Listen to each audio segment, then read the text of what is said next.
كما صليت على إبراهيم وعلى آل إبراهيم إنك حميد مجيد اللهم بارك على محمد وعلى آل محمد كما باركت على إبراهيم وعلى آل إبراهيم إنك حميد مجيد يا رب صل وسلم دائما أبدا على حبيبك خير الخلق كلهم الحمد لله الذي لم يتخذ ولدا ولم يكن له شريك في الملك ولم يكن له ولي من الذل وكبره تكبيرا حضور اقدس صلی اللہ علیہ وسلم نے ارشاد فرمایا جب خدا کسی قوم کی بھلائی چاہتا ہے تو حکیم اور دانشمند لوگوں کو ان پر حکمران کرتا ہے اور عالموں کے ہاتھ میں ان کے معاملات کے فیصلے کی باب ثبوت کرتا ہے ان میں سے فیاض آدمیوں کو دولت مند بناتا ہے اور جب خدا کسی قوم کی تباہی منظور ہوتی ہے خدا کو تو بیوقوفوں اور نادانوں کو ان پر حاکم بناتا ہے اور جہلوں کے ہاتھ میں ان کے معاملات کے فیصلے کرنے کی باب ثبوت کرتا ہے ان میں سے بخیل آدمیوں کو دولت مند بناتا ہے حضور صلی اللہ علیہ وسلم نے ارشاد فرمایا جب اللہ جل شانہ کسی قوم کی بھلائی چاہتا ہے تو حکیم اور دانشمند لوگوں کو ان پر حکمران کرتا ہے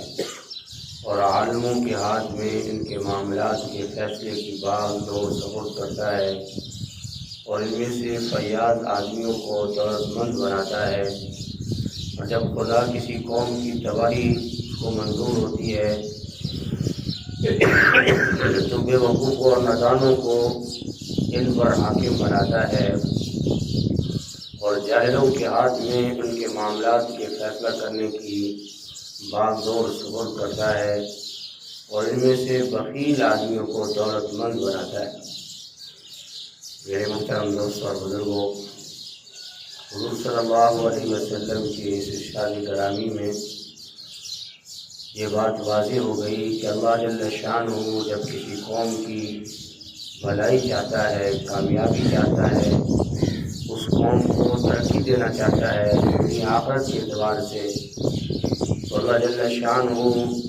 حکیم اور دانشمند لوگوں کو ان پر حکمران کرتا ہے۔ گویا کہ کسی قوم کو اچھے حکمران کا مل جانا جو ملک اور قوم کا خیر خواہ ہو، ملک اور قوم کی بھلائی چاہتا ہو، یہ اللہ کی طرف سے اس قوم کے لیے بہت بڑی عنایت ہے، بہت بڑی کرم نوازی ہے اور بہت بڑی بخشش ہے۔ اور دوسری بات فرمایا کہ عالموں کے ہاتھ میں اس قوم کے معاملات ہوتے ہیں اور اللہ جل شانہ صاحب علم لوگوں کے ہاتھ میں ان کے معاملات کی باغدور اللہ اس کے سپرد کرتا ہے۔ یہ گویا کہ اللہ کی رضا، اللہ جل شانہ کی رضا کا یہ بہت بڑا سبب ہوتا ہے۔ اور فرمایا کہ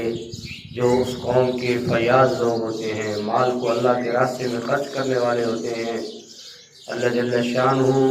ان کو دولت مند بناتا ہے اور وہ اللہ کے راستے میں مال کو خرچ کرتے ہیں۔ آپ اسلام کے ابتدائی زمانے کو دیکھیں، حضور اقدس صلی اللہ علیہ وسلم نے نبوت کا اعلان فرمایا تو سیدنا ابوبکر صدیق رضی اللہ تعالیٰ عنہ اس زمانے میں آل مکہ میں سے بڑے مالدار آدمی تھے۔ اللہ جل شانہ نے ان کو ایمان نصیب فرمایا تو پھر انہوں نے کوئی موقع ایسا نہیں چھوڑا کہ جس پر اپنے مال کو خرچ نہ کیا، حتیٰ کہ خرچ کرتے کرتے یہاں تک معاملہ پہنچا کہ ایک دن حضور صلی اللہ علیہ وسلم نے اعلان فرمایا چندے کا، تو ابوبکر صدیق رضی اللہ تعالیٰ عنہ کے پاس کچھ بھی نہیں تھا، گھر کی چار دیواری پر ہاتھ پھیرا کہ اگر آج مجھے کوئی سوئی بھی مل جائے تو وہ بھی میں لا کر نبوت کے قدموں میں رکھ دوں تاکہ جو ہے بتا دوں کہ میں نے سب کچھ اللہ کے راستے میں خرچ کر دیا۔ تو اللہ جل شانہ فرمایا کہ جب کسی قوم سے بھلائی چاہتے ہیں تو پھر اس قوم کے حکیم اور دانشمند لوگ، بہترین ذہین و فطین لوگ اس قوم کے حکمران بنتے ہیں۔ تو اللہ جل شانہ سے ہمیں دعا کرتے رہنا چاہیے کہ یا اللہ ہمیں صحیح، اچھے اور محبت کرنے والے ملک اور قوم سے ایسے حکمران عطا فرمائے۔ اللہ پاک نے مسلمانوں کو جب فرمایا اللہ جل شانہ راضی تھے تو ایسے کہ بادشاہ آتے تھے کہ جو اپنی ملک اور قوم کے بہت زیادہ خیرخواہ ہوتے تھے، خود بھوکے رہ لیتے تھے لیکن اپنی رعایا کو فرمایا کوئی کچھ کھلاتے تھے جو شاید خود نہیں کھا سکتے، اس لیے کہ رعایا کا ہر اعتبار سے خیال کرنا یہ فرض عین ہے اور فرض منصبی میں شامل ہے۔ تو میرے محترم دوست اور بزرگوں، اللہ جل شانہ سے جہاں ہم اور چیزیں مانگیں تو اچھے حکمران بھی مانگنے چاہیے، اور ان کے لیے اگر اچھے مل جائیں تو ان کے لیے دعائیں خیر بھی کرنی چاہیے، ان کی بھلائی بھی اور اچھائی اللہ سے مانگنی چاہیے۔ تو فرمایا کہ اللہ جل شانہ دوسرا عمل کیا کرتے ہیں کہ نیک علماء کے ہاتھ میں اس قوم کے معاملات کو سپرد کر دیتے ہیں۔ آج آپ دیکھ لیں کہ جس وقت بر صغیر میں مدارس کو انگریز نے ختم کر دیا تو علماء اٹھے، انہوں نے اللہ کے دین کو بچانے کے لیے مدارس کی شکلیں اختیار کی، مدارس بنائے، مکاتب بنائے، اور آج جو دین باقی ہے انہی کی برکت سے باقی ہے، ورنہ حکمران تو بک چکے، حکمران تو اغیار کے ہاتھوں میں مکمل طور پر فرمایا اپنا سب کچھ بیچ چکے ہیں۔ لیکن اگر آج دین بچا کچا باقی ہے ان مدارس کی وجہ سے، جہاں علماء پیدا ہوئے اور ان علماء نے فرمایا روکھی سوکھی کھا کر کوئی تنخواہ کا مطالبہ کبھی قوم سے نہیں کیا، لیکن اس کے باوجود فرمایا اللہ اور اس کے رسول کے دین کی بات لوگوں تک صحیح طریقے سے پہنچا رہے۔ تو فرمایا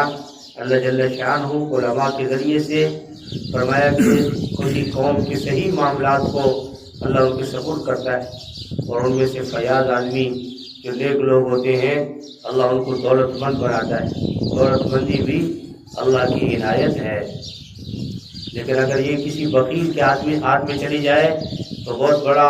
عذاب کا سبب ہے۔ اگر کسی سخی آدمی کے ہاتھ میں ہو تو اللہ کے راستے میں مال کو خرچ کرتا ہے، اللہ اس کے مال کو اور بڑھاتا ہے، اور اللہ جل شانہ کی یہ رضا کا سبب ہے کہ آدمی کے پاس مال ہو اور آدمی اپنے مال کو اللہ کے راستے میں خرچ کرے، جب قربانی کا ٹائم ہو تو قربانی کرے، جہاں جہاد فی سبیل اللہ میں مال کو لگانا ہو وہاں لگائے، اپنی ضرورت کو تھوڑا پیچھے کرے اور دین کی ضرورت کو آگے رکھے تو اللہ اس آدمی پر بڑا خوش ہوتا ہے۔ اور جب خدا کسی قوم کی منظور یعنی جب خدا کو کسی قوم کی تباہی منظور ہوتی ہے تو بے وقوفوں کو، نادانوں کو اللہ ان پر حاکم بنا دیتا ہے۔ آج ہمارے اوپر وہ لوگ مسلط کیے جاتے ہیں جن کو نماز جنازہ نہیں آتا، فرائض دین کا کوئی پتہ نہیں ہے، اور بس صرف اپنی من میں تکبر میں اس قدر آگے ہوتے ہیں کہ جو چاہے مرضی زبان سے نکال دے، کوئی پوچھنے والا نہیں۔ زندگی عارضی ہے، مختصر سی زندگی میں انسان اگر اپنی خواہشات کی تابعداری میں لگ جائے، دین کو بگاڑ دے تو میرے محترم دوستو دنیا بھی برباد اور آخرت بھی برباد۔ تو اللہ جل شانہ کہتے ہیں کہ میری ناراضگی کے اسباب ہوتے ہیں کہ ایسے جاہل لوگوں کے ہاتھ میں حکمرانی آ جائے جن کو حلال و حرام کا بھی پتہ نہ ہو، دین اسلام کا بھی پتہ نہ ہو۔ ابھی میں نے کل پرسوں بھی ذکر کیا کہ ابھی قریب میں ایک ایسا بیکار ترین بل وہ لایا گیا جس کا شریعت کے ساتھ مذاق کیا گیا، اسلامی ملک ہو، اسلام کے نام پہ بنا ہو، اور اس میں اس طرح کا بل لانا جو قرآن و سنت کے مکمل خلاف ہو تو فرمایا یہ شریعت کا مذاق ہے۔ کہاں تک حکمرانی رہے گی؟ بڑے بڑے حکمران اس دنیا سے چلے گئے، خاک ہو گئے، ان کا نام و نشان بھی نہیں رہا، یہ بھی چلے جائیں گے۔ لیکن اگر اللہ اور اس کے رسول اور اس کے دین کا مذاق بنایا گیا تو میرے محترم دوستو آخرت کی پکڑ بڑی سخت اور دنیا کی پکڑ بھی بڑی سخت۔ اس لیے فرمایا کہ اللہ جل شانہ کی نعمت ہے صحیح حکمران کا ملنا، اور یہ اللہ کی ناراضگی ہے کسی بے وقوف جاہل آدمی کا کسی قوم کا سربراہ بن جانا۔ اور فرمایا کہ بخیل آدمیوں کے ہاتھ میں اللہ دولت دے دیتا ہے، پھر جہاں خرچ کرنا ہوتا ہے وہ نہیں کرتے، خواہشات کی تابعداری میں سب کچھ لگا دیا جاتا ہے۔ لیکن اگر دین کا کوئی تقاضا آئے تو نفس کہتا ہے میاں اگر تم نے خرچ کر دیا تو غریب ہو جائے گا، اپنے بچے بھوکے مر جائیں گے، دوسروں کو کیا خیال کرتا ہے؟ اللہ جل شانہ کے راستے میں مال کو خرچ کرنا، اور میں صحیح طریقے سے خرچ کرنا اور اللہ کی رضا کے لیے خرچ کرنا، یہ بڑی سعادت مندی کی بات۔ اللہ پاک ہم سب کو جو حدیث مبارکہ ہم نے سنی ہے، اللہ ہمیں ان پر عمل کرنے کی توفیق نصیب فرمائے۔ الحمدللہ رب العالمین والعاقبۃ للمتقین والصلاۃ والسلام علی سید الانبیاء والمرسلین۔ اللهم انك عفو کریم تحب العفو فاعف عنا یا کریم۔ اللهم احسن عاقبتنا في الامور كلها واجرنا من خزي الدنيا وعذاب الاخره۔ اللهم اكفنا بما شئت، اللهم انا نجعلك في نورهم ونعوذ بك من شرورهم۔ اللهم اني اسالك الهدى والتقى والعفاف والغنى، لا اله الا انت سبحانك اني كنت من الظالمين، وافوضهم الى الله وابصرهم بالعباد۔ اللهم انت السلام ومنك السلام،